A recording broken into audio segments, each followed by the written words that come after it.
Bonjour à tous, bienvenue pour ce cours d'hébreu avancé. Je vais partager mon écran avec vous. Voilà.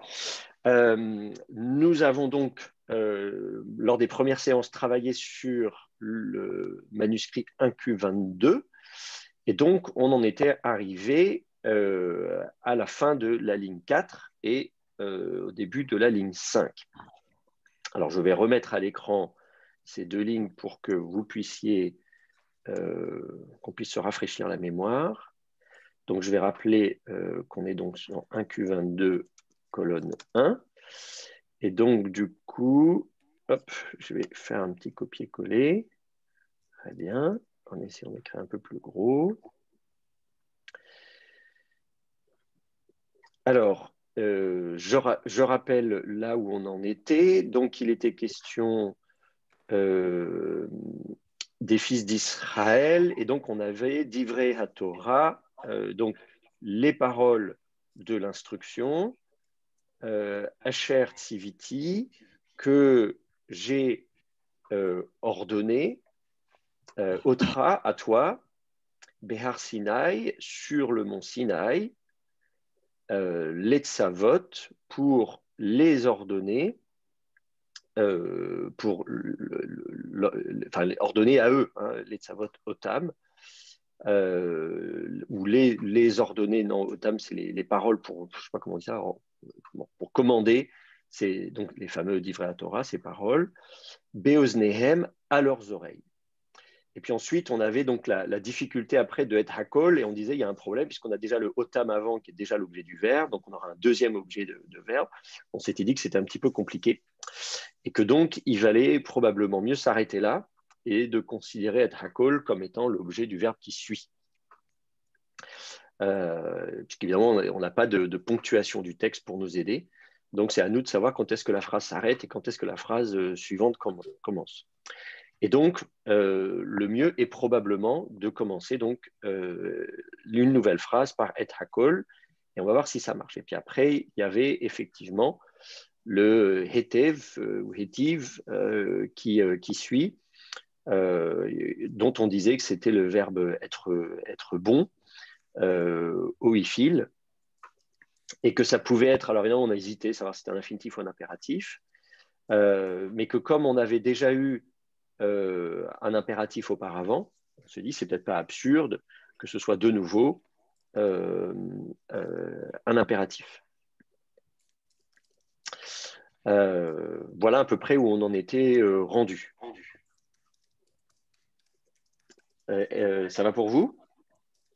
Très bien. Bon, alors. Moi, Oui. excusez-moi.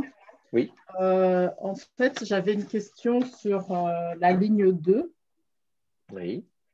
sur le verbe amad, qui avait été, enfin, que vous aviez vocalisé la semaine dernière, enfin la dernière fois. Vous parlez vous dites que c'est un vécatal, un vav consécutif. Mm-hmm. Et du coup, je me posais des questions par rapport à ce que je pensais savoir, parce que je le voyais comme un vécatalti en fait. Un vécatalti, c'est pareil, non? Parce que il me semblait qu'il y avait une différence entre le vav consécutif et le vav conversif. Non, non, non, c'est pareil, hein, c'est la même chose. Euh, je préfère parler de vav consécutif que de vav conversif. Parce que l'idée de conversif dit qu'il y a une conversion, et donc on a l'idée que le katal, en principe, c'est le passé, et que le vav conversif convertit ce passé en futur. Or, pour moi, il n'y a pas de conversion, puisque le katal ne désigne pas le passé en soi. Je préfère parler de vav D'accord. consécutif, c'est-à-dire un vav qui indique une consécution logique ou chronologique. Mais donc c'est deux termes différents pour désigner la même chose. C'est pour ça que souvent on l'appelle plutôt en hébreu, on va dire vékatal ou vékatalti, au lieu de dire katal. Il y a le katal et il y a le vékatal ou le vékatalti. Mais tout ça, c'est des appellations différentes de la même chose. D'accord, très bien. Merci. C'est bon? On attaque? Alors, qui veut se lancer?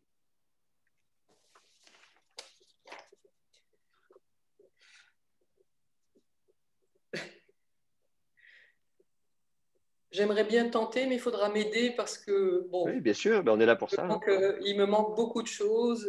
J'ai pas les vocalisations, il me manque des mots que j'ai pas trouvés. Enfin, il y a plein de trous. C'est une phrase à gruyère. Euh, donc, je commence. Alors, donc, et à col, mais bon, on ne sait pas où commence la nouvelle phrase. Donc, étive, à chair. Alors, moi, le mot d'après, je pense que c'est un verbe, je le prononcerai et à choc. Mais M. Mais M. Et après, il y a donc je pense que c'est un verbe, donc entre crochets. Ce qu'on peut faire, c'est on peut déjà Oui, analyser mot à mot, si tu veux. Tu vois, déjà, oui, oui. parce qu'effectivement, et hakol, ça veut dire bon, la totalité. Hétive, donc on en avait déjà discuté, c'est le verbe être bien, et donc il file faire bien, hein, donc fait bien. Fais bien. Alors, si c'est fais bien ce que. Et alors, enfin, moi, je le prononcerai et à choc.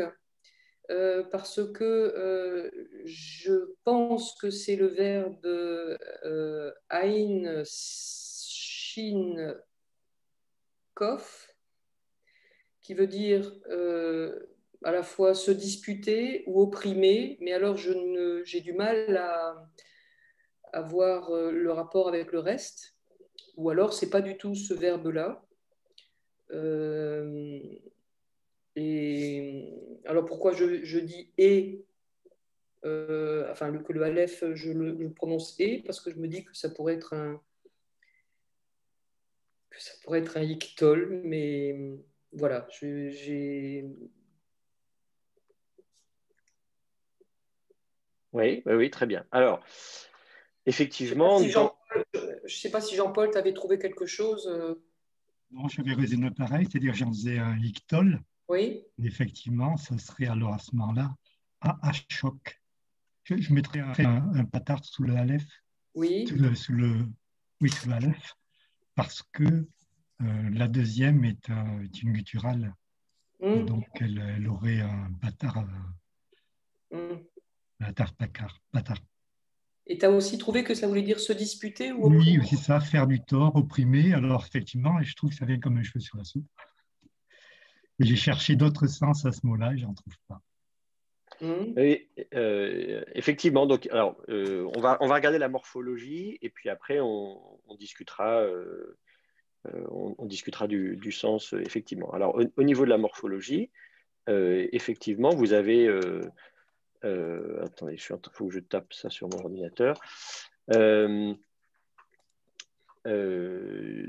Alors, vous avez donc le choix entre un sin et un shin, à sac ou à chaque.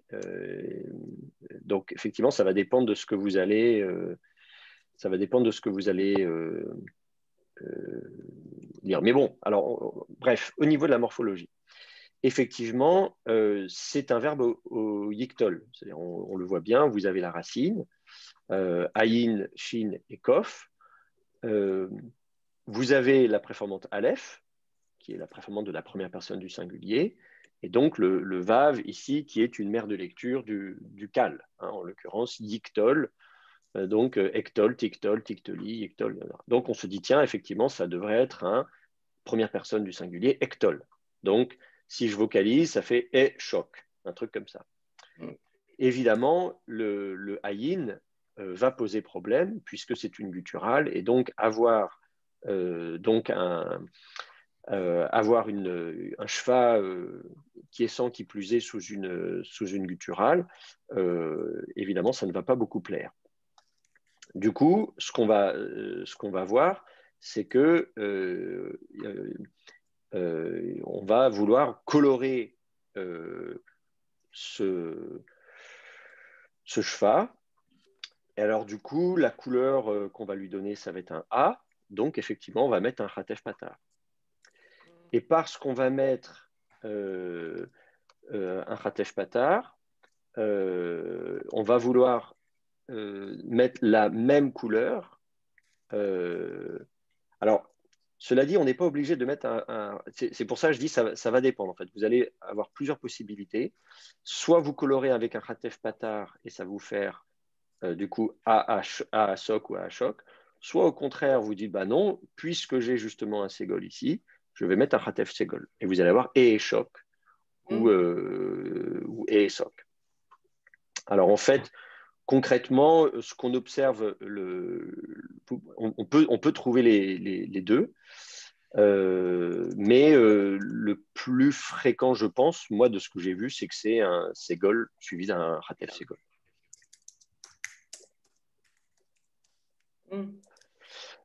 Surtout si c'est ducal. En fait, ça va évidemment dépendre. Ça va dépendre si vous le lisez au cal, au PL, au IFIL, etc., etc. Alors là, on vous a mis un VAV. Et donc, ça veut dire que si on a mis un VAV, on a considéré donc que c'était du cal. Et si c'est un cal, alors à ce moment-là, effectivement, il faut mettre un Ségol et Hatef Ségol. Donc voilà pour ces petits jeux de vocalique. Alors, pourquoi je dis on vous a mis un VAV, c'est que tout ça, c'est entre crochets. Hein. Vous avez vu là, ça veut dire qu'en fait, concrètement, ce qui est préservé sur le manuscrit, c'est le Aleph au début et le Kof à la fin. Donc, tout le reste entre les deux, c'est la personne qui a déchiffré ce manuscrit, qui l'a publié, qui a dit, bah voilà, moi je pense qu'en fait, là, dans le trou, il y a la place pour un in, un shin et un vav, et que c'est ça qu'il faut lire.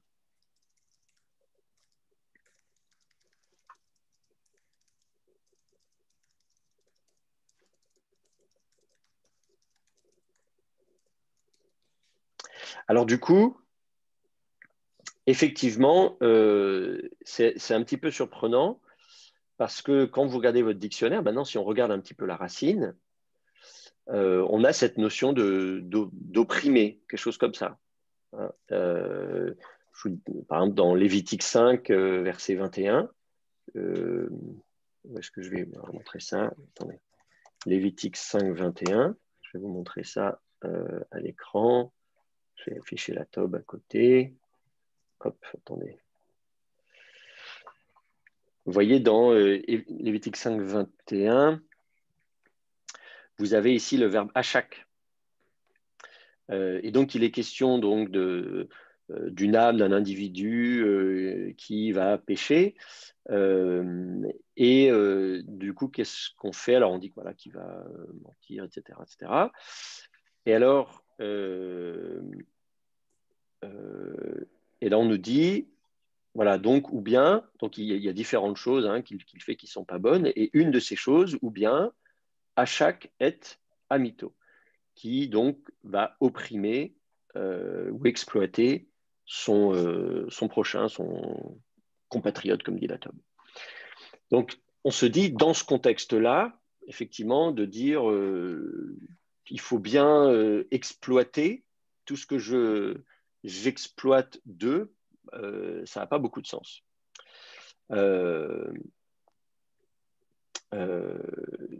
Donc, du coup, alors peut-être qu'il faut imaginer un sens un peu plus vague ou dérivé, ou je ne sais pas comment dire,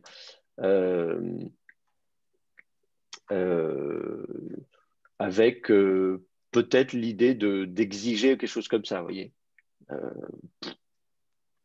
Ce que j'exige, fais bien tout ce que j'exige. En tout cas, si c'est le même... Alors, là encore, hein, je ne vais pas y passer trop de temps parce que de toute façon, c'est entre crochets. Donc, ça se trouve, c'était une autre racine. Tout ce qu'on sait, c'est qu'il y a un coffre à la fin. Et donc, on peut tout à fait imaginer d'autres racines. Donc là, à la limite, ça pourrait même être un jeu ou un exercice en disant, voilà, imaginez à quel verbe vous pensez qui peut avoir lieu là-dedans. Donc, personnellement, je ne suis pas convaincu par cette restitution. Ce n'est pas moi qui l'ai proposé. Hein. C'est un texte qui a été publié il y a je sais pas, des dizaines d'années. Donc, ce n'est pas moi qui ai proposé ça. Bon, si c'est effectivement ce verbe-là, peut-être qu'il y a la notion donc d'exiger quelque chose de quelqu'un, mais de façon un peu... voilà, s'il y a l'idée d'exploiter ou d'opprimer, c'est-à-dire on exige de façon un peu... je ne sais pas comment dire, pas très tendre, quoi, en tout cas, hein, sans négociation possible. Donc voilà à peu près ce qu'on peut dire. Bon, voilà. Moi, je vous dis, je propose qu'on ne passe pas trop de temps sur ce mot parce que je dis, si ça se trouve, c'est de toute façon pas ça le mot dans le texte. J'avoue que bon, je n'ai pas réfléchi à d'autres choses non plus, hein, donc c'est facile de critiquer quand on n'a pas soi-même travaillé pour proposer autre chose. Donc, je n'ai pas réfléchi plus que ça en me disant, tiens, qu'est-ce que ça pourrait être. Mais voilà, donc pour l'exercice, on vocalise, on regarde dans son dictionnaire et on essaie de proposer une traduction qui ne soit pas totalement absurde. Et le fait que ce soit suivi de mehem, ça ne pourrait pas orienter vers un verbe qui se construit avec me, avec min? Oui, bah alors, c'est pour ça que je vous propose de traduire exiger deux en fait. Hein, mehem, j'exige deux. Voilà, j'exige quelque chose de. Donc, voilà. Donc c'est sûr qu'effectivement, quelle que soit la restitution que vous proposez, il faut se dire effectivement dans le contexte, c'est un verbe et qui en plus derrière prend mehem. Voilà, donc et voilà, ça fait partie un petit peu de l'équation.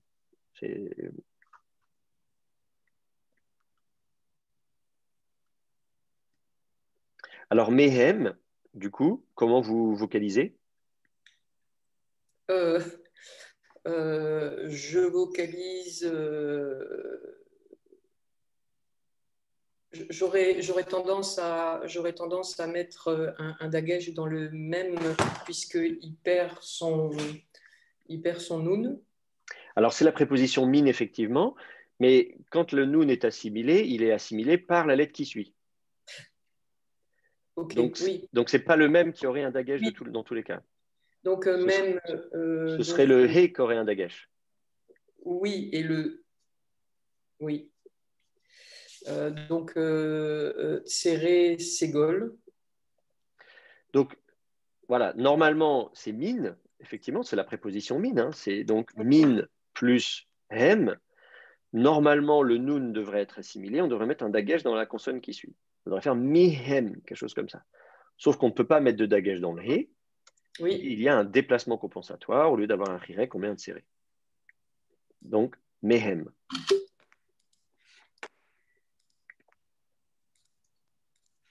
Donc, fais bien tout ce que j'ai exigé d'eux.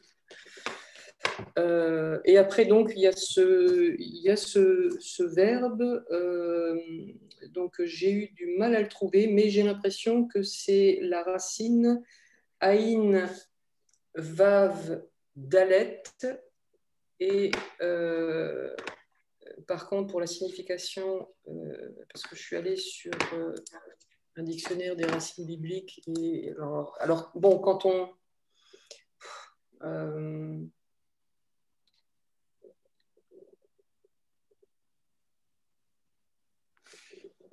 non, en fait, je n'y suis pas arrivée. Enfin, d'accord.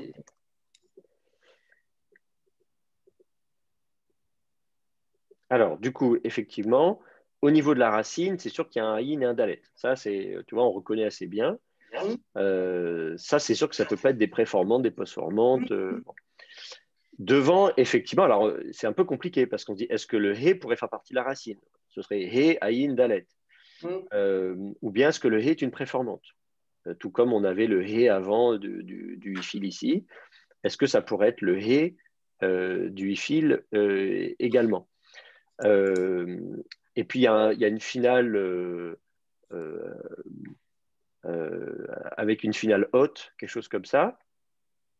Et du coup, on se dit, tiens, est-ce que cette finale haute, est-ce que ça pourrait faire partie de la racine? On aurait aïn, dalet, tav, quelque chose comme ça. Mais en même temps, on sait que le tav, c'est souvent une finale, par exemple, d'une forme de féminin. On a ça aussi dans des verbes faibles. Vous voyez, ça peut aussi être une finale d'un infinitif construit des périodes, non? C'est la médiane. C'est des verbes à troisième faible. Effectivement, on avait l'exemple au-dessus, les tsavot, livnot pour verbe bana. Oui. Donc, on se dit, effectivement, ça peut être aussi une finale. Bon. Donc, on se dit, tiens, tout ça, ça peut faire partie d'autres termes d'autres choses que la racine. Donc, du coup, effectivement, on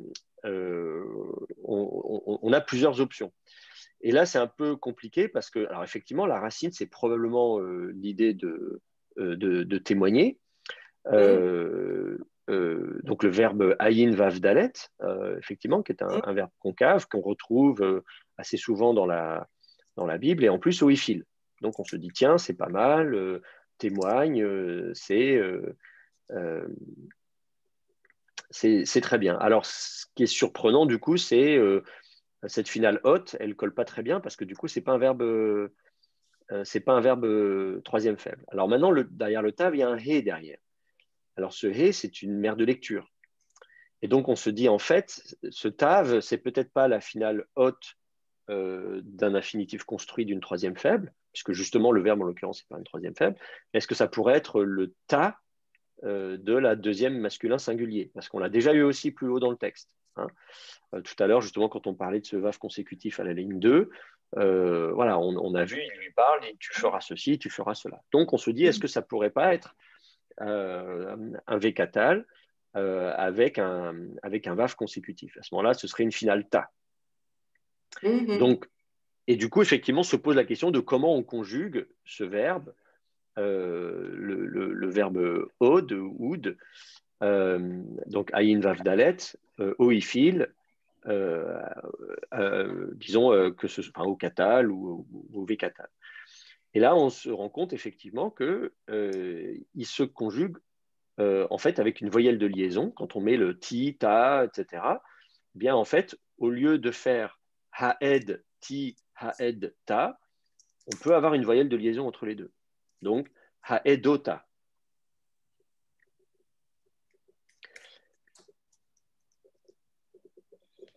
Donc, haedota. Et à ce moment-là, la voyelle de liaison prend l'accent.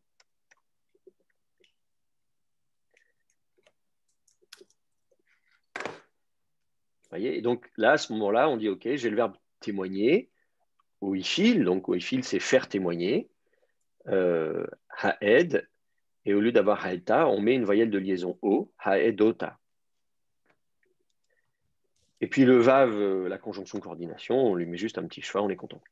Donc, vehaedota, et tu feras témoigner. Alors du coup, comme c'est un vav consécutif, il est possible que l'accent descende sur la dernière syllabe.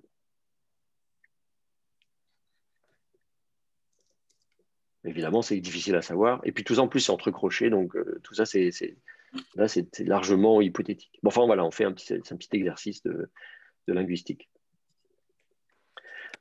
Donc, veha edota, et tu feras, et alors, tu feras témoigner. Tu feras témoigner, bam. Donc, vocaliser avec un kanetz. C'est ça. Tu feras, alors pour moi c'est c'est l'agglutination du be et du m. C'est ça. Tu les feras témoigner. Tu feras témoigner. Parce que le be, parce que si c'était tu les feras témoigner, il y aurait peut-être quelque chose comme elle ou al, mais là, comme il y a un be, j'ai l'impression qu'il y a une idée d'instrument ou de peut-être tu les feras témoigner, tu feras témoigner pour eux ou avec eux, enfin quelque chose comme ça. Parce que sinon, on aurait peut-être une autre préposition. Oui, oui. Alors, en fait, effectivement, se pose la question de la construction de cette préposition bête. Alors, ça tombe bien parce que vous pouvez regarder ce qui se passe dans la Bible. Je vous montre les exemples qu'on a. Vous voyez, par exemple, Deutéronome 4, 26, Haïdoti vachem hayom et hashamaim vet haaretz. Donc, Haïdoti, vous avez donc cette racine qui veut dire donc témoigner. Donc, oifil, faire témoigner, c'est je fais témoigner. Haïdoti, je fais témoigner. Vachem, donc proposition bête, position, position vous. Hayom, ce jour, aujourd'hui. Et hashamaim vet haaretz, donc le ciel et la terre. Et du coup, on se dit, donc je fais témoigner avec vous aujourd'hui le ciel et la terre. Et en fait, on se rend compte que c'est une construction assez classique. Vous voyez, on la retrouve dans Deutéronome 8:19. On a aussi à la fin, donc, Haïdoti, Vachem, Hayom, qui avod Tovedun. Donc, je fais témoigner avec vous aujourd'hui que périr, vous périrez. Hein. Avad, c'est disparaître, c'est errer, etc. Donc, voilà. Donc, et donc, on se rend compte que dans cette expression-là, on a souvent le verbe témoigner ou faire témoigner avec la préposition bête, dans Deutéronome 30, Deutéronome 31. Et on se rend compte qu'en fait, c'est souvent l'idée d'appeler à témoin. Alors, on est avec la personne, mais comme c'est un vocabulaire un peu juridique, un peu solennel, et donc, en général, l'idée, c'est d'une sorte de prendre à témoin quelqu'un. Ça veut dire qu'on est dans un contexte un peu légal, susceptible d'être utilisé en cas de litige. Et donc, souvent, ça va être traduit par contre. Bon, là, on dit, voilà, par exemple, 1 Samuel 8:9, Ha'ed ta'id bahem. Donc, là, c'est témoigner, tu feras témoigner avec eux. Tu vois, mais alors avec eux, c'est plutôt contre eux, quoi. La Tob a traduit ne manque pas de les avertir. Hein. L'idée, c'est de faire témoigner au sens d'avertir. Donc il y a quand même cette notion de quand on convoque le témoignage, quand on convoque un témoin, et on voit que c'est souvent la proposition bête suit beaucoup. Hein, il y a quand même l'idée donc de prendre un témoin et donc souvent traduit par avertir par la Tob. Je ne sais pas s'il faut toujours traduire par avertir. On peut regarder ce que mettent d'autres traductions françaises. Bon, ils ont fait pareil, donner un avertissement. Et donc, il y a l'idée de convoquer comme témoin. Et assez souvent, alors ce n'est pas toujours qu'il y a la préposition bête, mais vous voyez, 2 Rois 17:13, Vayaad, Adonai, Bé Israël. Donc, le Seigneur avertit ou témoigne Bé Israël. Donc, avec Israël, c'est plutôt contre Israël ou quelque chose comme ça. Vous voyez, donc il y a l'idée quand même. Bon, c'est avec. C'est donc entre des personnes, quoi. Mais selon le contexte, ce n'est pas toujours très positif. Ça peut être donc avec ou contre. Donc là, je vois, par exemple, il est question Edota, Vacher, Heid, Bam. Donc, voilà, il y a... c'est un verset un peu long. Et donc, du coup, pareil, souvent le contexte, c'est un contexte d'avertissement, de témoignage contre quelqu'un. Voilà. Bon, voilà, à chaque fois, Jérémie 11:17, qui haed haïdoti, ba'avotechem. Donc, j'avais pris à témoin contre leur père ou j'avais averti leur père. Donc, voilà un petit peu quand on a un peu éclairci cette syntaxe. Alors ça, quand vous ne savez pas, évidemment, c'est là que votre dictionnaire est utile, en fait. C'est que vous prenez votre dictionnaire, vous allez regarder ce verbe, et vous regardez comment il se construit. Est-ce que ce verbe se construit avec la préposition bête ou pas? Un bon dictionnaire, normalement, il vous le fait bien. Vous voyez, on peut regarder, par exemple, le dictionnaire de Kleins. Donc, on dit, voilà, Aude, donc voilà, témoigner, qui est toujours au fil. On donne les différentes conjugaisons, etc. Donc, ils disent, voilà, témoigner, éventuellement contre quelqu'un, against, ou pour quelqu'un, ou au sujet d'eux. Et alors là, ce n'est pas terrible parce qu'ils ne disent pas avec la. Si, là, vous voyez, avec la préposition lamed au sujet d'eux, al au sujet d'eux, ou contre le peuple, etc., la totalité, etc. Ils n'ont pas le bête. Ah, si, c'est peut-être en deux qu'il faut regarder ça. Je suis en train de regarder. Avec la préposition bête ici, donc en deux, c'est to cause to witness. Donc, c'est faire témoigner. Donc, voilà, c'est produire un témoin. Et donc, non, ça c'est dans le lieu, appeler à témoin, petit b, avec la préposition bet, against. Vous voyez, donc eux, ils disent, voilà, j'appelle à témoin contre les Israélites. Vous voyez, ils donnent Deutéronome 4, 26, etc., etc. Et même la référence qu'on est en train de lire, vous voyez, un QDM, donc c'est d'Ivré Moshe, donc les paroles de Moïse, colonne 1, ligne 5. Donc c'est le passage qu'on est en train d'étudier. Donc vous voyez, tout ça, c'est bien documenté. Donc si vous avez un dictionnaire, si vous allez regarder Kleins, par exemple, il va vous dire tout ça. Si vous regardez Keller-Baumgartner, normalement, il devrait faire ça aussi. Keller-Baumgartner, Donc, l'UCO2, dénominatif de aide, le témoin, donc c'est pareil, appelé à témoin, tout de suite, avec la préposition bête, contre. Et là, on retrouve Deutéronome 4, 26, 30, 19, 31, 28, etc. etc. Donc voilà, on vous dit que quand il est comme ça, au niveau de la syntaxe, quand il est suivi par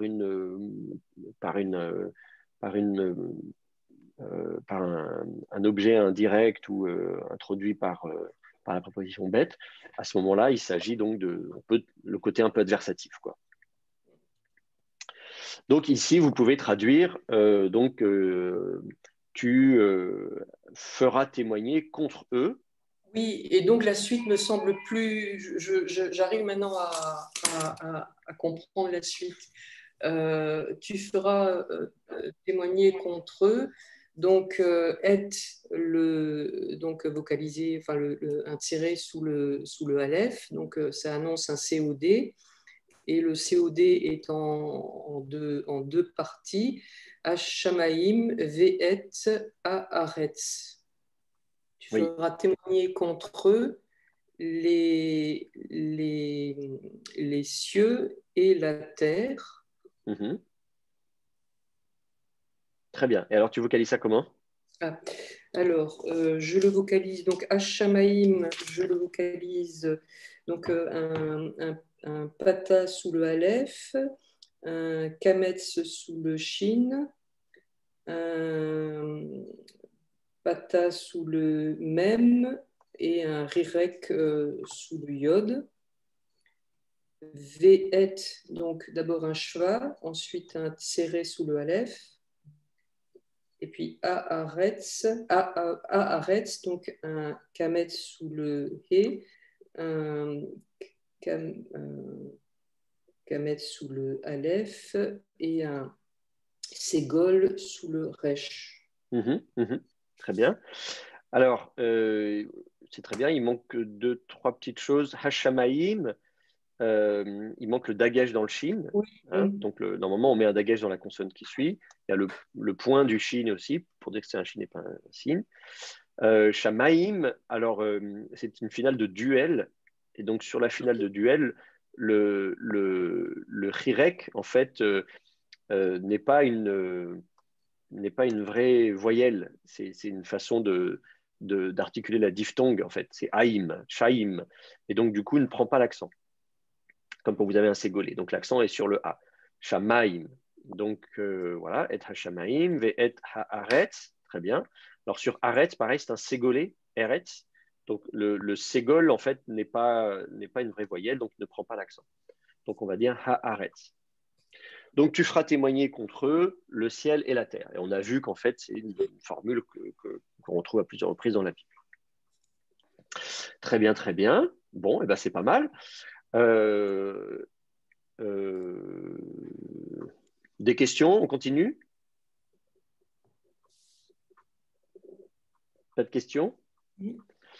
Alors, on continue. Peut-être ce que je vais faire, c'est que je vais récupérer ça. On va peut-être passer à la page suivante pour avoir un peu plus de texte à afficher à l'écran. Alors, attendez. Voilà. Hop, hop, hop, hop, hop. On va essayer d'afficher tout ça.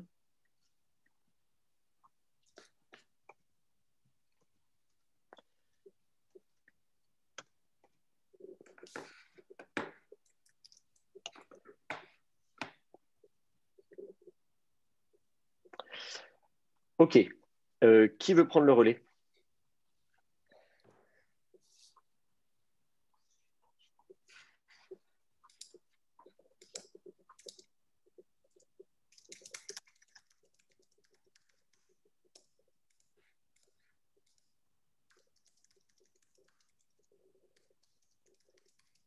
Non, personne?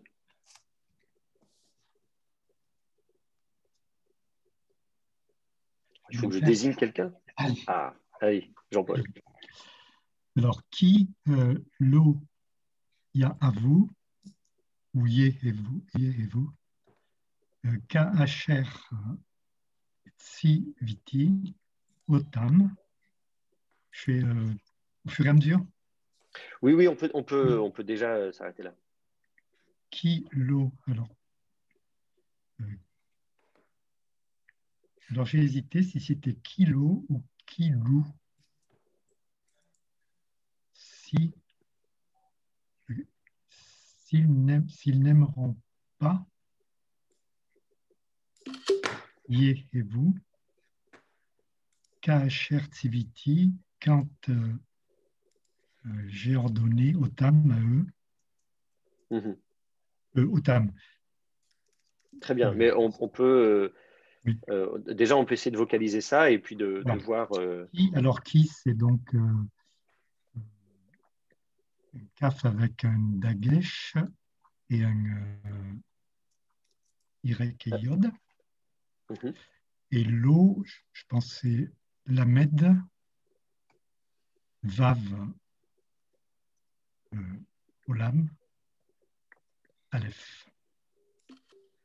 Yé à vous. C'est donc le verbe av, aimer.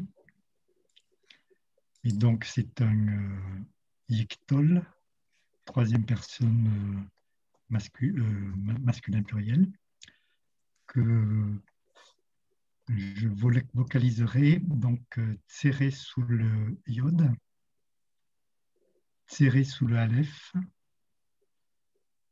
et sous le et, je ne sais pas s'il faut mettre un ataf patar, et ensuite bet et ou, va avec.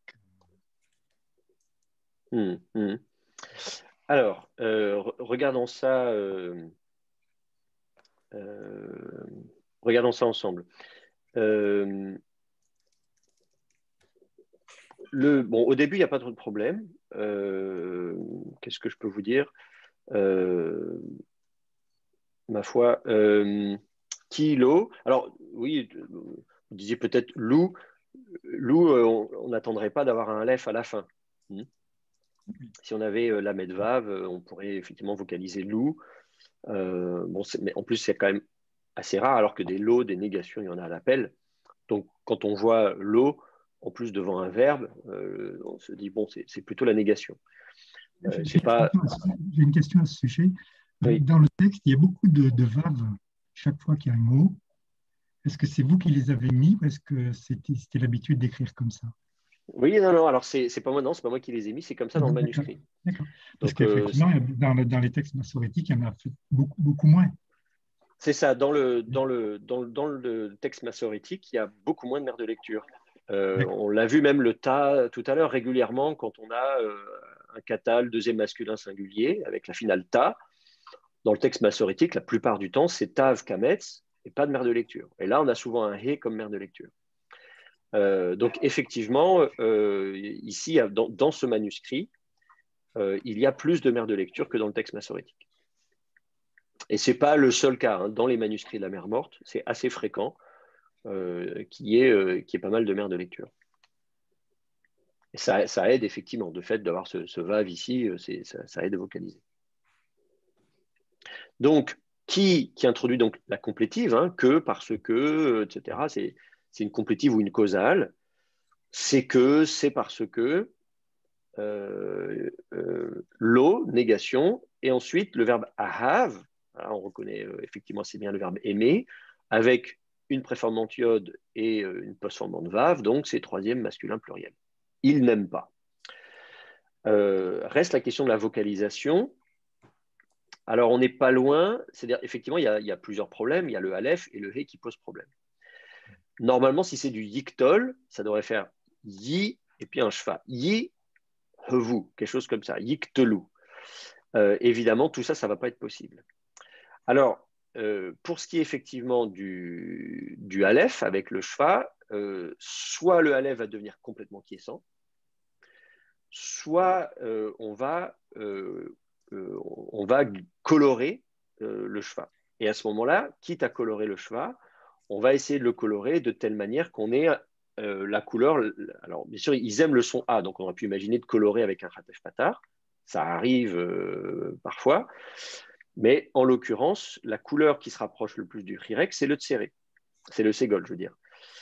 Et donc, du coup, on va plutôt le colorer avec un ségol, ce qui fait qu'on aura également, et du coup, le iode qui est avant aura aussi vraisemblablement un ségol, donc par contamination. Ça vous donne un peu le phénomène qu'on a vu, je ne sais plus où c'était à l'avant, là on avait le et choc ici. Donc voilà, on a un ségol, ratef ségol. Donc on se dit yé et hov ou quelque chose comme ça, hein, si on a le vocalisé comme ça. Alors après se pose la question justement de la voyelle. Est-ce que d'abord la voyelle thématique n'est pas toujours un O à l'inaccompli, hein, au yictol, c'est pas toujours. On a des verbes qui justement ont plutôt une voyelle thématique en A, et notamment les verbes statifs qui expriment une position ou une émotion. Donc, même si on était indépendamment du fait que ce soit un He, il est bien possible qu'on aurait de toute façon un A plutôt qu'un O. Et du coup, si ce A tombe, on s'attend à avoir un shva, et donc on va colorer le shva à cause du He, et on va plutôt mettre un chatef patar. Donc, Ye havu, il n'y a pas de problème. Voilà. Une autre solution serait de garder cette voyelle en syllabe ouverte, Ye havu, avec un kametz, mais qui à ce moment-là garderait l'accent.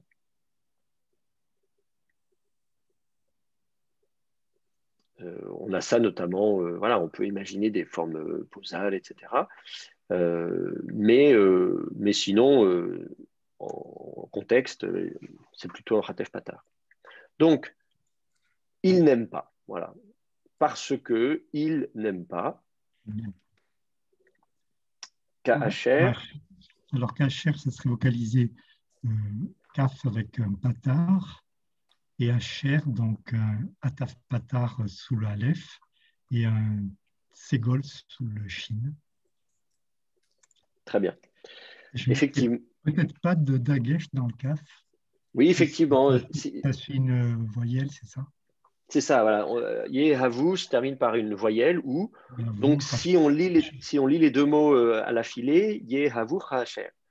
Ça va dépendre évidemment si on a un accent disjonctif ou pas. Mais donc là, on pousse un peu très loin si on commence à se. Enfin voilà, ça va dépendre de la prononciation. Donc vous avez le choix en fait, soit de ne pas mettre de dagesh en disant je lis les deux mots dans la foulée, ou bien de dire non, je mets une petite pause après le verbe pour ensuite introduire le complément du verbe. Et à ce moment-là, on pourrait mettre un petit dagesh léger dans le KHR. Donc, KHR, ça serait comme CVT, comme j'ai ordonné. Oui, c'est ça. Comme j'ai ordonné. Alors, Tiviti, comment on le vocalise? Tiviti, donc, Sadé avec un Y, Vav avec un dagesh Y Yod, et Tav avec Y et Yod. Oui, c'est ça. Je crois, oui, on l'a déjà vu. C'est un piel, hein, c'est ça. Oui, c'est ça, c'est du piel. De toute façon, tiva, enfin, le verbe ordonné, en général, effectivement, est au piel de base. Donc effectivement, c'est voilà, j'ai ordonné. Donc, ils n'aimeront pas comme que j'ai ordonné, selon ce que j'ai ordonné. Dieu a ordonné d'aimer et apparemment, ils ne vont pas le faire. Enfin, ou ils ne le font pas d'ailleurs, je sais pas. Mais moi, je me fais avoir, je mets du futur. Ils n'aimeront pas. Et c'est pas forcément du futur, ils n'aiment pas. Hein. Oui, effectivement, ils n'aiment pas. Tout à fait. Ils n'aiment pas. Comme je l'ai ordonné, c'est-à-dire, voilà, j'ai ordonné d'aimer, ils ne le font pas. Ou ils ne le feront pas. C'est difficile de savoir la temporalité. Ensuite. Et Otam, c'est quoi? C'est un complément d'objet direct de Tiviti ou c'est Otam, alors c'est les commandements en fait. Ou à eux, ou c'est eux. Oui, c'est ça, il y a l'ambiguïté. C'est-à-dire qu'en fait, le et introduit l'objet direct, mais aussi parfois l'objet indirect. C'est-à-dire qu'en fait, ou plutôt, enfin disons, c'est toujours l'objet direct, mais le verbe s'y va, ordonner. En français, on dit ordonner à quelqu'un, quelque chose à quelqu'un. Et donc, l'objet direct du verbe ordonner, c'est c'est l'ordre, et l'objet indirect, c'est la personne à qui on donne l'ordre. Mais en fait, on peut très bien, en hébreu, ordonner quelqu'un, c'est-à-dire donner un ordre à quelqu'un, commander quelqu'un. Je te commande, voilà, ça peut être les deux. En français aussi, on a des cas comme ça, des verbes, où effectivement l'objet direct du verbe est soit le contenu, soit la personne à laquelle on s'adresse. Donc effectivement, là, c'est difficile de savoir le OTAM, à quoi ça correspond. Soit il faut remonter assez loin, ça va être compliqué de retrouver, si c'est l'objet du commandement, on avait les divrei à Torah, etc. Mais là, ça fait partir quand même très très loin. Donc j'aurais quand même plutôt tendance à dire que le OTAM, ça désigne les personnes. Je leur ai, donc ils n'aiment pas comme je leur ai ordonné de le faire. Vous voyez, donc et le E, c'est le OTAM se rapporte à mon avis ici à Yehavu, c'est eux, les fils d'Israël, je pense. Ce qui me gêne un petit peu, c'est ce qui suit, quoi, voilà. Emma, vous, Benéhem, oui. Donc eux et leur fils.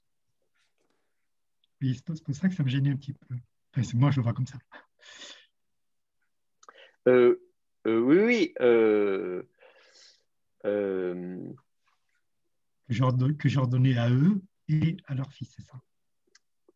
Oui, c'est-à-dire. Alors, après, ça dépend si c'est encore la suite de la. En fait, c'est effectivement. Bon, alors déjà, on va juste focaliser OTAM avant d'oublier. Oui, et effectivement. Oh, pardon. C'est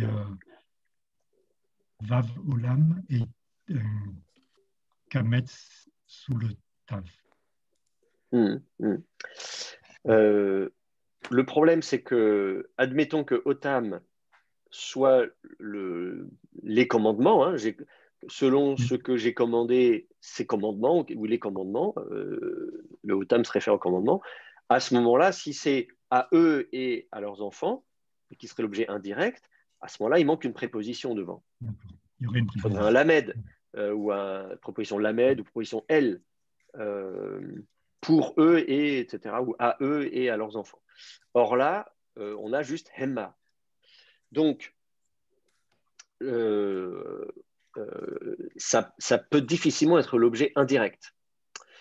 Donc, il y a deux possibilités. Soit ça commence une nouvelle proposition, voilà, car ils n'aiment pas comme je leur ai ordonné, point.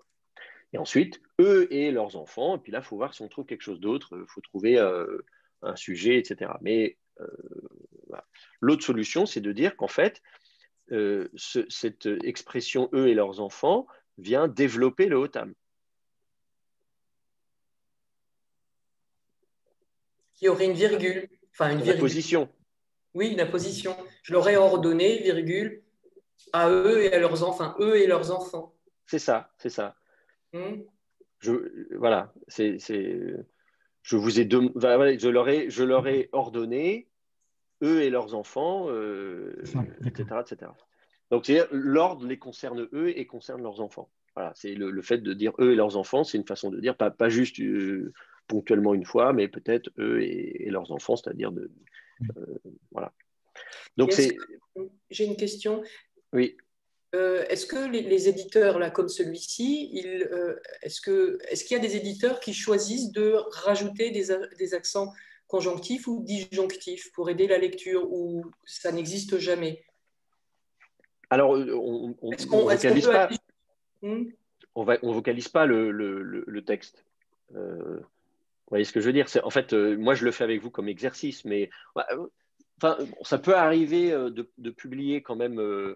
Si, ça arrive qu'on vocalise, disons. On peut le faire. Je ne parlais pas de vocalisation, je voulais dire de mettre les accents disjonctifs pour montrer que là, il y a une virgule dans la traduction. Les éditeurs ne mettent jamais ces alors, les éditeurs, c'est qui? C'est les éditeurs aujourd'hui, ceux qui publient ces textes? Oui, ceux qui… Ouais. Voilà. Non, par convention, en général, les conventions, c'est de rien mettre, en fait. Hein. C'est vraiment… voilà, donc pas de vocalisation, pas de cantillation, pas de ponctuation. C'est le texte tel qu'il apparaît. Alors, on peut aussi faire les deux. C'est-à-dire, ça peut arriver. Moi, ça m'est arrivé dans mes publications précisément pour expliquer comment je lis le texte, de le vocaliser. Mais après, j'ai vocalisé, mais je n'ai pas mis d'accent, conjonctif, disjonctif, etc. J'ai juste vocalisé un peu comme je fais là avec vous. Et encore, je vous dis, c'est même assez rare. Hein. Peu de gens font ça. Peu de gens savent le faire, en fait, hein, à vrai dire. Alors, du coup, on vocalise justement. Hema uvnehem. Ima, donc, tséré sous le hé, un kamet sous le même, avec un dagesh dans le même. Vous benez hem, donc vav avec je sais plus comment il s'appelle. Shorek. Shorek. Un cheval sous le bet, un serré sous le nun, yod, et un ségol sous le e. Vous benez hem. Alors, kol a yamim asher ema chaim. Donc, kol kaf oulam sur le vav. Donc, tous, tout ayamim tous les jours. Donc, un patar sous le e, un kames sous le yod avec un dagesh dans le yod. Un serré sous le même avec un dagesh dans le même, et yod yamim, tous les jours, kol ayamim. Attendez, vous avez dit un serré sous le même avec un dagesh dans le yod? Non, donc un kames sous le yod, un dagesh dans le yod, puisque c'est a yamim. Ah oui, d'accord. Oui, ça, vous l'aviez déjà dit, c'est ça. D'accord. Yamim, oui. D'accord, c'est ça, voilà. Bon. Oui, très bien. Kol hayamim, donc. Asher, donc, Ates Patar sous le E et Ségol sous le Shin. Emma, donc, serré sous le E, Kames sous le même avec un dagesh dans le même. Emma, donc, tous les jours que eux. Raïm, donc, Patar sous le Ret. Irek sous le premier yod avec un dagesh dans le yod, un deuxième yod tout seul et Chaim, tous les jours que eux vivent. C'est ça. Tous les jours que eux vivent. Hein, voilà. Ça va pour tout le monde?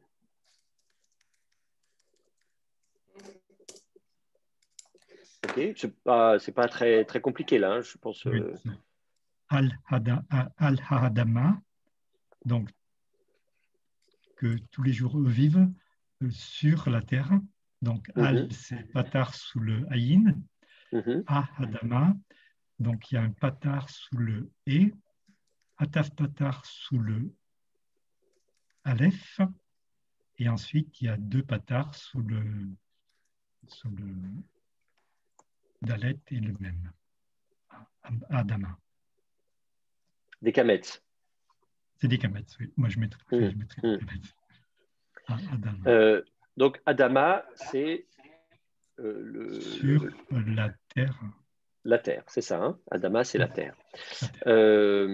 Alors, le He, ici, au début, effectivement, normalement, le He, c'est patar plus dagesh dans le Aleph, dans la lettre qui suit. Mais le Aleph, il ne peut pas prendre le dagesh. Donc, on va avoir un déplacement compensatoire, on va mettre un kametz à la place. Donc, on va mettre un kametz sous le He au lieu d'un patar. Ha Adama. Donc, Kol hayamim asher hema chayim al ha-adama. Tous les jours que eux sont en vie, hein, vivants, hein, c'est l'adjectif Chaim, sur la terre. Qui Magid Anori. Alors, attends, on va avoir besoin de mettre le reste du texte. Voyez, vous allez avoir le qui, hein, donc là c'est pareil, le qui introduit une proposition complétive ou causale, comme on avait eu ici, là au-dessus. Donc on se dit, autant afficher la suite du texte. On va aller chercher la ligne 7.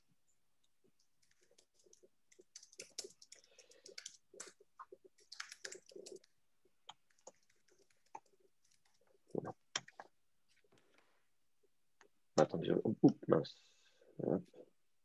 Je vais mettre ça sur une page, sur une nouvelle page, ce sera plus simple, je pense.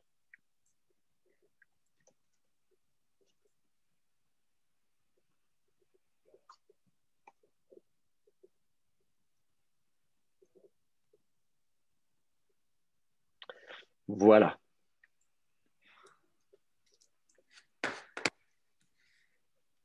Cela dit, on peut peut-être proposer à quelqu'un d'autre de lire.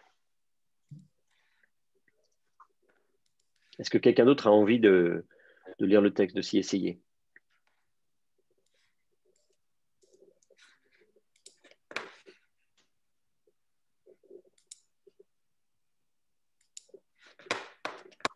Non, personne n'est motivé? Estelle, Solène? Personnellement, je n'ai pas pu préparer les dernières lignes. Ok. Bon, Solène, pareil, je vois, elle hoche de la tête, elle n'a pas l'air très, très motivée. Moi, c'est une catastrophe. Je préfère C'est difficile, pas, ouais. C'est difficile, ok. Bon, bah alors on laisse Jean-Paul et Gabriel, du coup, nous aider un peu. Oui, bon. Alors, donc, alors après, donc, il y a ce mot que moi j'ai prononcé comme mes guides, parce que pour moi, c'est le mot guide qui veut dire tendon. Mm-hmm. Donc précédé par la préposition mine. Car hors tendon. Depuis, enfin. Oui, hors du tendon, quoi. Hein, du tendon. Oui, après, je ne sais pas ce que ça veut dire. Hein. Mm-hmm. Hors du tendon. Donc, après, c'est anori. Mm-hmm. Donc, un kamet sous le aleph, un olam au-dessus du noun. Alors, attends, juste avant le mes guides, là, si c'est effectivement mine plus guide, en fait, il n'y a pas de raison de mettre un serré, ce serait mi guide. Hein, tu as mine plus Oui. guide, et du coup, le noun est assimilé, et donc on met un dagesh dans le guimel. Mi guide. Oui. Donc, anori, je dois prendre ma.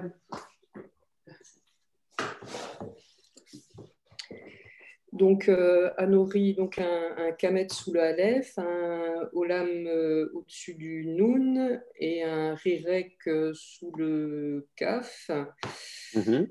Que moi, alors Asher, donc c'est la vocalisation, enfin qu'on a déjà plusieurs fois vue, donc un atef pata sous le aleph, un kamet sous le shin qui Un ségol, Asher.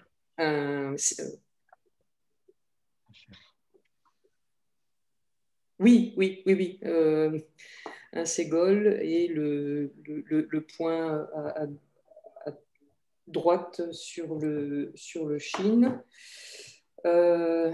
Et après, donc, il y a une forme verbale.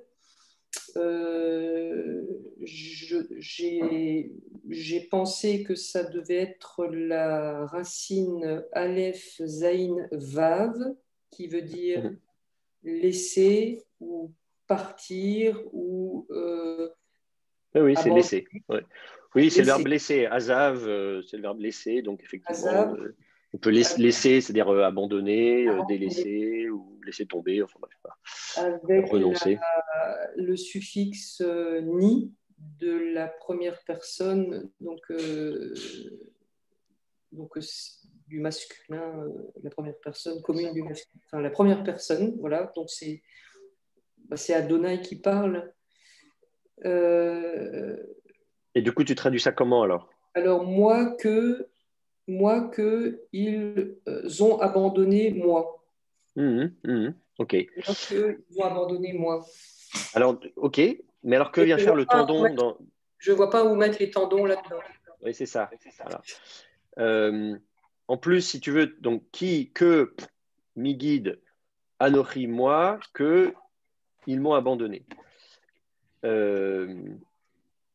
on doit dire quelque chose à propos de moi qu'ils ont abandonné, Anochi, Asher, Yazvuni. Bon, on se dit, voilà, il me manque quelque chose. Et là, le tendon, il ne colle pas. Donc, il faut trouver une autre solution pour ce mot-là.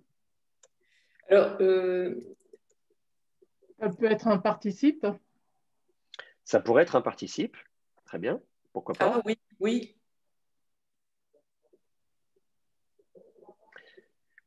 Si c'est un participe, le même peut être la préformante du participe. Car quelque chose, moi, je suis quelque chose ou je fais quelque chose.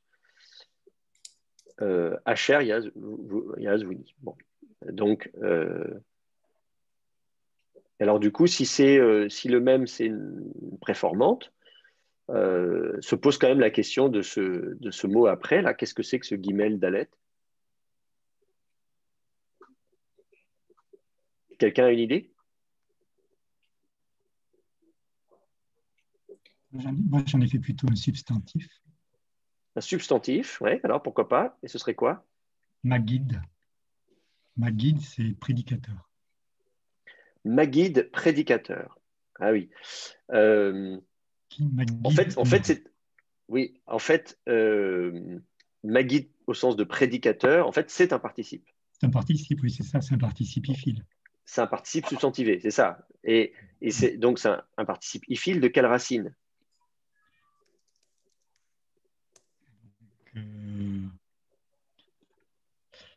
Ça serait Guimel, Dalet et...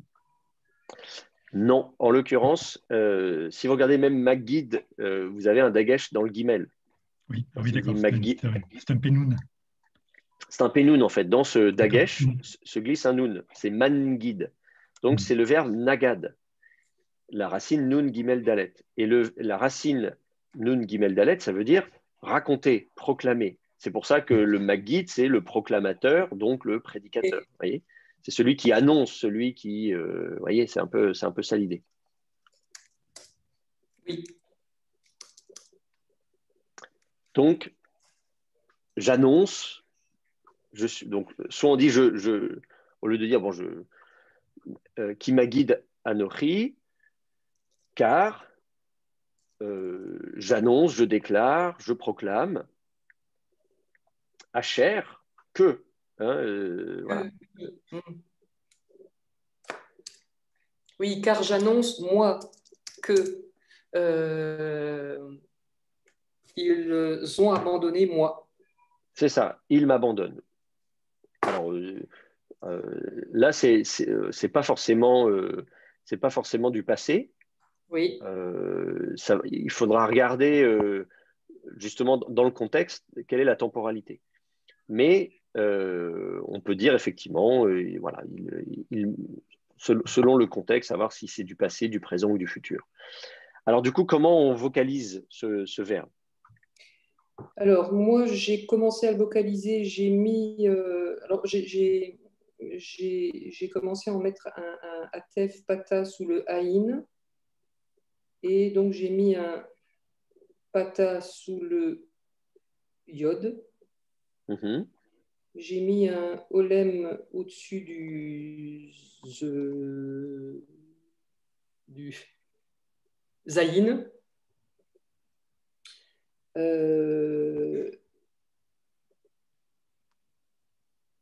Un cholem, c'est ça? C'est ça que tu as dit? Zayin, oui. Oui. Donc, en fait, ça ferait Yaazovni. Yaazovni. Yaazovni. Mais là, il y a un vav, tu vois, après le bet. Oui. Yaaz. Yaaz.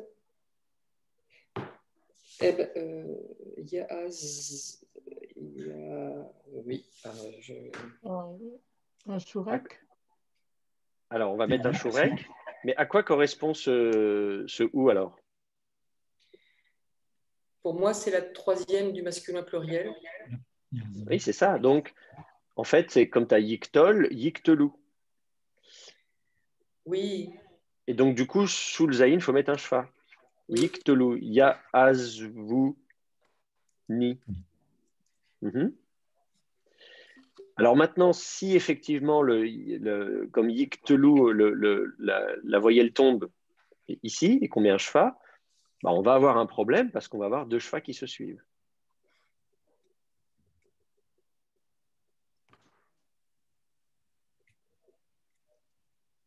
Alors, qu'est-ce qu'on fait dans ces cas-là?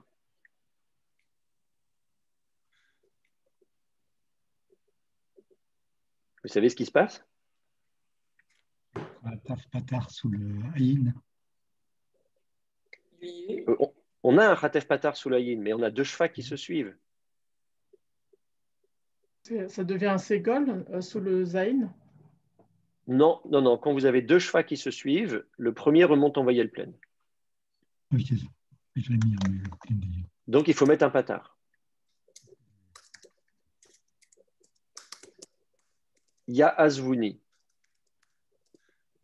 Donc, deux shfas qui se suivent, la voyelle pleine. Quand vous avez deux shfas qui se suivent, deux shfas mobiles, deux shfas, pardon. Oh là là. Oui, deux shfas. Quand vous avez deux shfas mobiles qui se suivent, le premier remonte en voyelle pleine.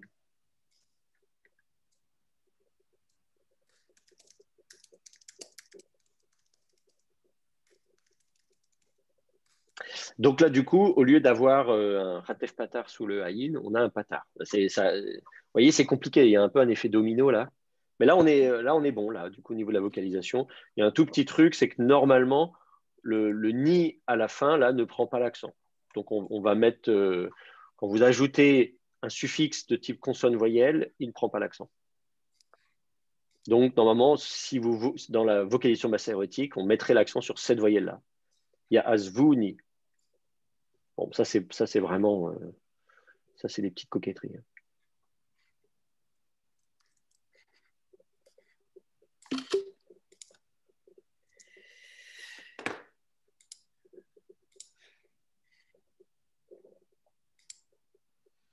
Je peux essayer de trouver une occurrence. Alors cette forme-là, vous ne la retrouverez pas exactement dans la Bible, mais je vais vous montrer par exemple dans 2 Chroniques 15.2, vous avez la forme, voilà, Ve'im ta'azvuhu.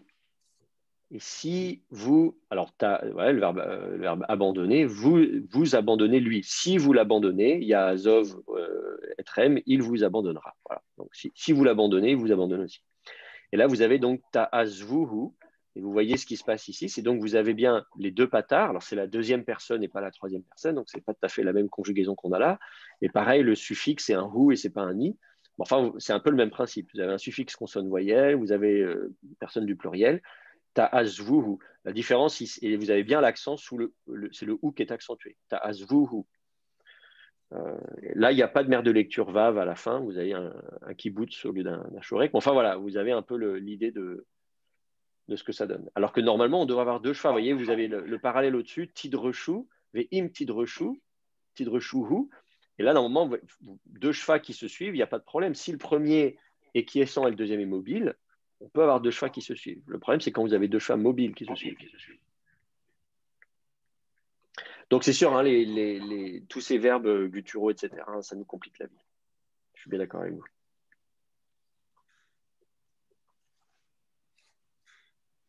Mais là, après ça, une fois que vous serez à l'aise avec tout ça, vous pourrez être prof d'hébreu, vous pourrez donner les cours. En 2045. En 2045. Alors, donc, qui magid anochi asher yaazvuni. Car moi je déclare qu'il m'abandonne.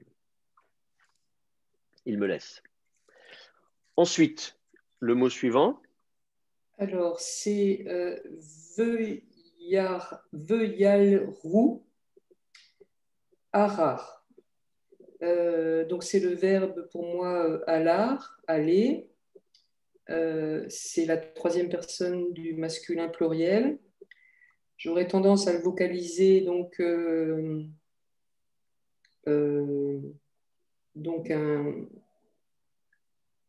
schwa sous le vav, mais je ne suis pas sûr du tout, un pata sous le yod, un sheva sous le lamed et un shurek au milieu du vav. Et arar, ça veut dire à la suite ou derrière. Ils sont allés à la suite. En fait, ils ont suivi. Enfin, parce qu'après, avec le mot suivant, j'ai l'impression de comprendre. Arar, donc, c'est deux patas sous le Aleph et sous le Ret.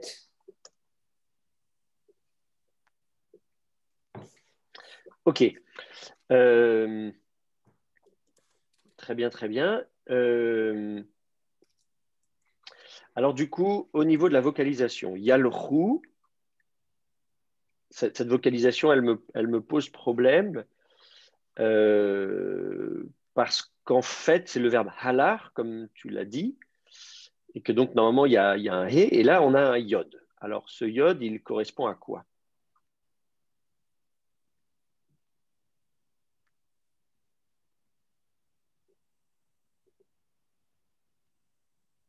C'est la préformante de la troisième du masculin pluriel. C'est ça, c'est le yod de la préformante. Donc ça veut dire Oui. que le he de la racine a disparu. Oui. Et du coup, il a une vocalisation particulière pour le verbe halar. C'est un phénomène, c'est un tséré. D'accord? Donc, yelchou.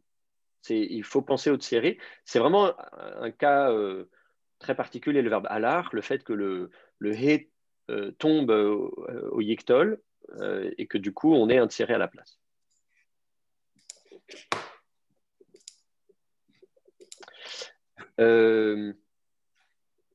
Donc, c'est le verbe, et qui veut dire quoi au fait, halar?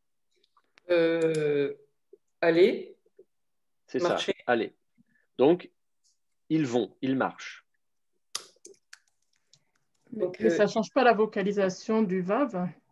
Alors, la question de la vocalisation du vav, c'est une question, comment dire, de savoir si on considère que c'est un yiktol classique ou un vayiktol. Si c'est un yiktol normal, on met V, yelchou. Donc, il m'abandonne et il marche. Si je veux un vav, si c'est un vayiktol, un vav consécutif, alors effectivement, on va mettre patar et dagesh. Vayelchou.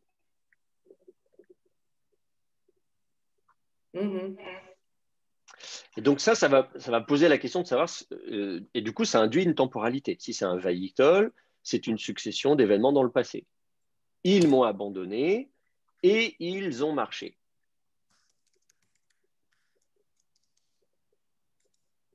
Alors pour moi, c'est un peu problématique de lire un vayiktol parce qu'en principe, quand on a une succession d'événements dans le passé, on n'a pas yiktol suivi de vayiktol.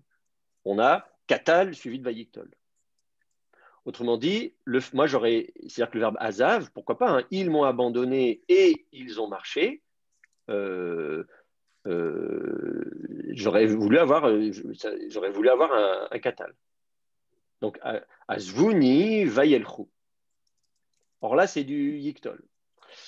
Donc, yiktol suivi d'un vayiktol, c'est pas terrible.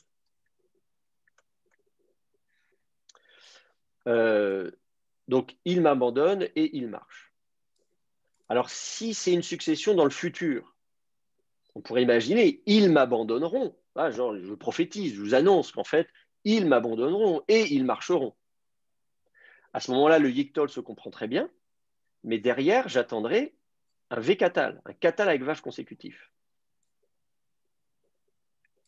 Et donc, à ce moment-là, ce n'est pas un yod qu'il faudrait, c'est un he.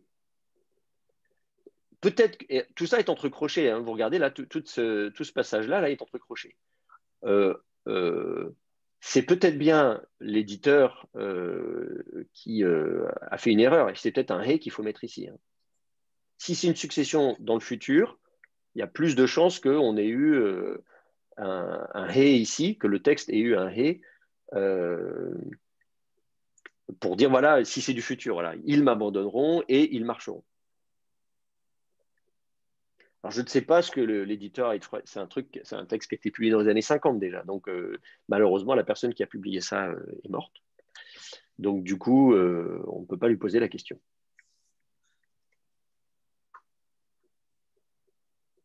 En l'occurrence, c'est Joseph Milik hein, qui a publié ce texte. C'est un Polonais que j'ai connu avant sa mort. Il est mort en 2006, quelque chose comme ça. Mais je n'ai pas posé la question pour vous de ce texte. Je l'ai vu pour d'autres choses, mais pas, pas pour ce texte. Puis il était très jeune quand il a publié ça. J'avais compris que le YICTOL pouvait avoir un sens de plus que parfait. Est-ce qu'on peut imaginer que Azav soit dans un sens plus que parfait et la suite au passé, en fait? Est-ce que ça marcherait pour un Vaïktol dans ce cas-là? De traduire comment? Du coup, traduire le verbe Azav au plus que parfait, qu'ils m'avaient abandonné et qu'ils ont suivi. Est-ce que ça irait avec un Vaïktol ou c'est pas compatible? Non, c'est quand même compliqué. Hein. Si on met un yictol en ce sens-là, ce sera un sens d'imparfait. C'est-à-dire, ils étaient en train de m'abandonner, quelque chose comme ça, et alors ils sont partis, ils sont allés. Voilà. Ils étaient en train de m'abandonner et ils sont partis. Bon, c'est parce que si on dit ils m'avaient abandonné, c'est du katal. Il faut mettre du katal à ce moment-là. C'est du katal rétrospectif.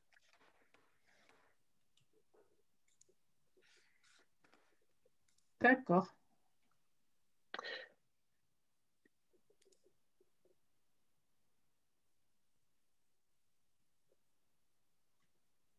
Je poursuis. Oui, oui, oui. Alors, donc, ils ont marché donc Harar à la suite ou derrière, ils ont suivi. Et alors après, c'est Shikoutsi Agoïm. Alors, j'ai eu une difficulté parce que, bon, Shikout, j'ai trouvé que ça voulait dire abomination ou abominable. Et ça va bien avec le mot suivant, puisque Agoïm, ce sont des nations. Donc, ils ont suivi des nations abominables. Mais j'ai juste un problème sur la terminaison de Shikoutsi, parce que moi, alors, j'aurais mis un même. Parce que je ne sais pas pourquoi ça se termine comme ça, juste Shikoutsi. En fait, c'est un état construit, Shikoutsi, Agoïm. C'est ça. Voilà, c'est ça. C'est-à-dire qu'en fait, il y a l'état absolu, Shikutsim, hein, on pourrait dire. Oui. Je mets l'hébreu, vous allez voir. On pourrait avoir Shikutsim, voilà, des abominations, oui. Ou bien l'état construit, Shikutse, les abominations d'eux. Oui, mais là, on a Shikoutsi. Bah non, on a Shikutse. On peut le vocaliser, Shikutse. Ah, oui, d'accord, oui. Ça dépend ce que tu mets comme moyen en dessous, tu vois. Oui, ok, non, j'avais loupé J'avais juste regardé le iode. Et oui, c'est ça. Oui. Le iode à la fin, en mer de lecture, oui. effectivement, ça peut être un i ou un e. Oui, donc là, c'est tout à fait logique. Donc, il y a un rirek sous le shin avec le petit point à droite sur le shin. Il y a un dagesh dans le kof. Voilà. Un shurek au milieu du vav. Et donc, tséré yod pour l'état construit. Et après Agoïm, donc un pata sous le Aleph,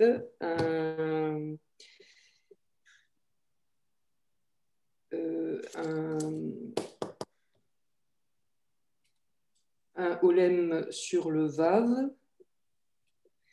et un rirek sous le yod, et puis un dagesh dans le guimel. C'est ça. Hagoyim. Donc, Shikutse Hagoyim. Donc voilà, il faut le lire comme une expression. Et donc, c'est effectivement les horreurs des nations, les abominations des nations. Alors, c'est un terme rare, hein, le terme Shikutz dans le Pentateuque. Il apparaît ailleurs dans la Bible, mais effectivement, dans le Pentateuque, il est assez rare. Je regarde dans la concordance, Shikutz. Il me trouve 26 versets dans la Bible qui a Shikutz, et il y a Deutéronome 29-16. On a Shikutsehem, leurs horreurs, leurs abominations. Ve'et Gilulehem, et leurs idoles. Vous voyez, les abominations.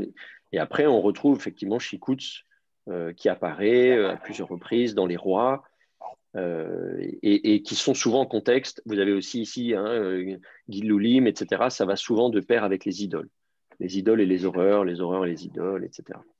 Et donc, on trouve ça à Jérémie à plusieurs reprises. Voyez. Donc, ce n'est pas un terme super fréquent, mais il est suffisamment bien attesté, disons, pour qu'on sache, pour qu'on puisse le repérer ici. Et on le trouve au pluriel, hein. Shikutsehem, Shikutseha, etc. Et là, vous avez Shikutse, vous avez même l'état construit ici, vous voyez, Shikutse et Nav. Les horreurs de leurs yeux. Voilà. Très bien. Alors, on essaie de terminer un petit peu là, d'aller un peu plus loin. Il y a encore quelques mots pour finir la phrase. Alors, après, il y a ce mot que je n'ai pas trouvé, donc avotirem. Je pense que ça se prononce comme ça. J'imagine qu'il y a un suffixe de pronom personnel de la troisième masculin pluriel, mais j'arrive pas à le rattacher parce qu'il y a le vav, tav, vav avant. Je sais pas d'où. Bon, après, je sais qu'il y a une histoire d'idoles et d'esclaves, mais.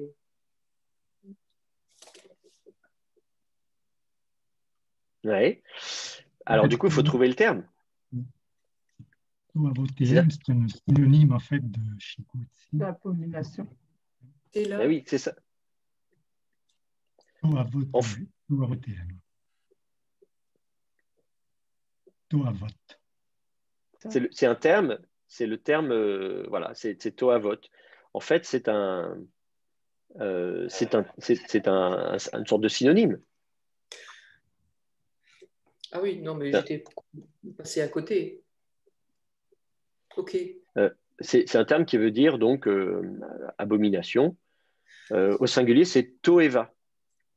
Alors, voilà. La racine, on voit donc il y a une préformante tav, et donc la racine, c'est vav ayin bet. Alors, le vav, évidemment, se transforme en yod en hébreu. Et donc, voilà, c'est la racine ya'av ou va'av, si vous voulez, avec une préformante tav. Et ça vous donne donc toeva au singulier. Donc, au singulier, ça va vous donner to et va, quelque chose comme ça. On mettrait un hé là, vous auriez to et va. Ça, c'est le terme que vous allez trouver dans votre dictionnaire. To et va, abomination. Et du coup, on veut le mettre au pluriel. Ça fait to et vote, c'est du féminin. Donc, to et vote, ici, là. To et vote. On va mettre un pronom suffixe, to et votehem, donc ehem.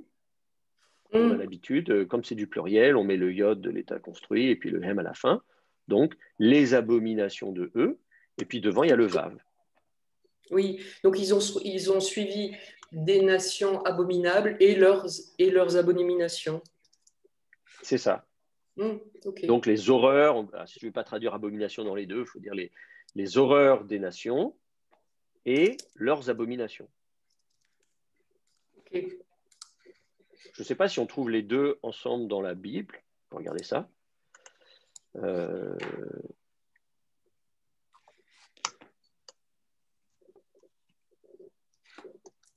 Alors, j'ai du mal à... Attendez. J'essaie de taper mon truc. Alors, je vais recommencer. Donc, je cherche un verset où il y aurait to et va. Et dans le même verset, le terme shikutz. Il me donne quelques occurrences, mais alors pas forcément de shikutz, mais du verbe. S'il a regardé là, dans 2 Rois 23, 13, il y a shikutz Moab. Vous voyez, il y a l'horreur de Moab, ou le Milcom, Toavat.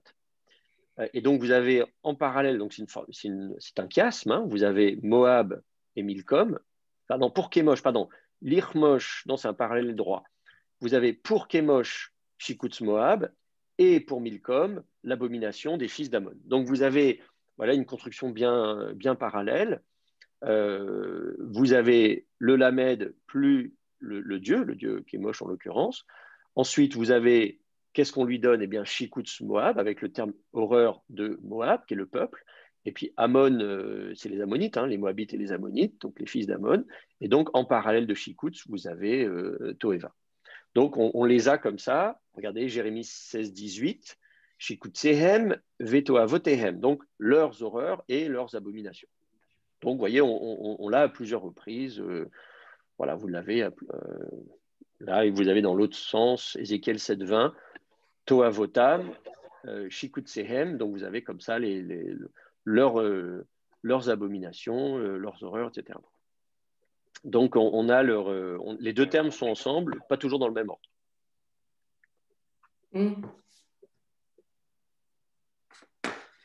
Sous le Haïn, c'est bien un Rataf Patar. Alors, du coup, effectivement, la dernière chose à faire, effectivement, c'est que quand on va ajouter le pronom suffixe, l'accent va venir ici, toavotehem, le hem ne va pas prendre l'accent, mais l'accent va venir là, et du coup, l'antéprétonique va tomber. Et donc, il y aura un ratef patar. Toavotehem.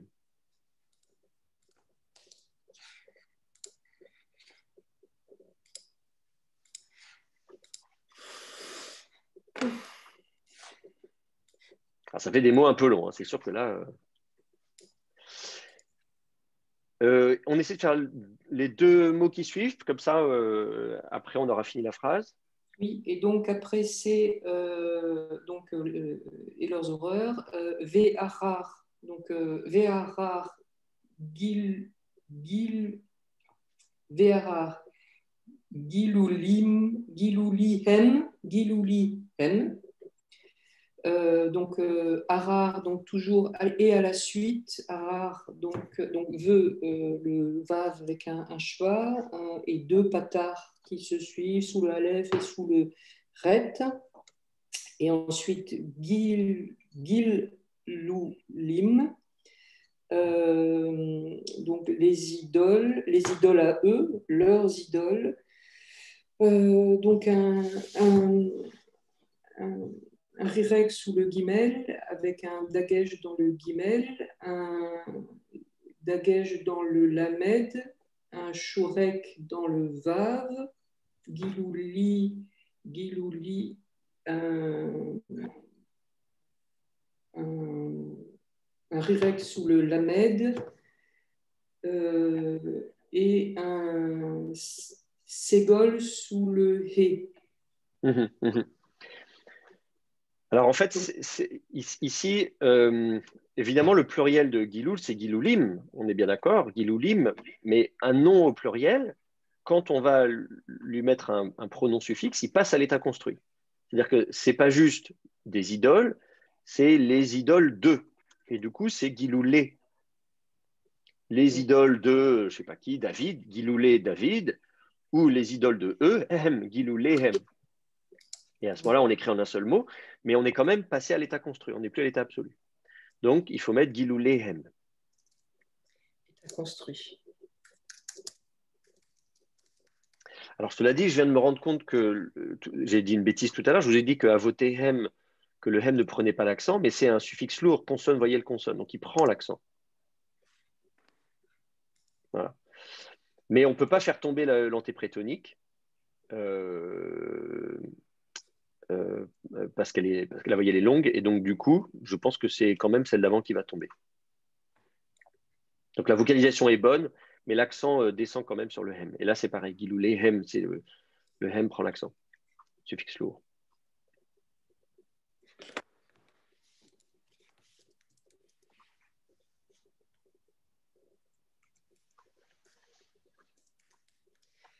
Donc, ils suivent leurs idoles et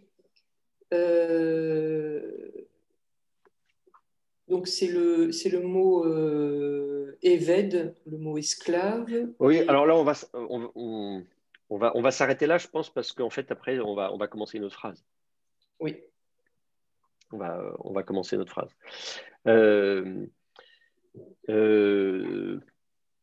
Voilà. Là, je suis en train de... Bon, voilà, on peut finir de lire la phrase. Donc, voilà. Donc, ils m'abandonneront, marcheront. Moi, je pense que c'est plutôt du futur. Il faut le traduire au futur. Et pour ça, je pense que là, la restitution ici, elle n'est pas terrible. Entre crochets, là, bon, bref. Marcheront derrière les horreurs des nations et leurs abominations et derrière leurs idoles. La reconstruction n'est pas terrible parce qu'il y a une fois Achar ici, on le retrouve là, mais pas ici dans le deuxième terme. Or, pourquoi répéter pas Achar à cet endroit-là et pas avant? Donc tout ça, c'est des trucs entre crochets, donc je ne vais pas m'éterniser là-dessus. Je ne suis pas convaincu par cette reconstruction.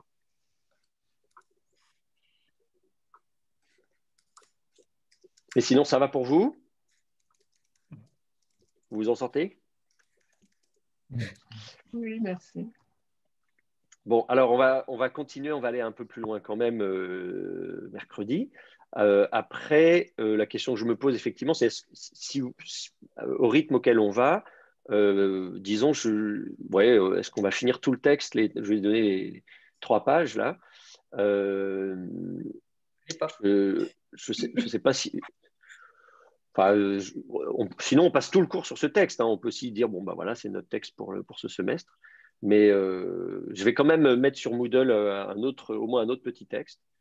Et comme ça, on verra si vous me direz si vous préférez continuer sur ce texte-là et aller jusqu'au bout, ou si vous voulez changer un peu de style. D'accord? Bon, très bien. Eh ben, du coup, je vous souhaite un bon travail, une bonne fin de journée. Et puis voilà, on se retrouve après-demain. D'accord, merci. Merci beaucoup. Au revoir à tous. Au revoir.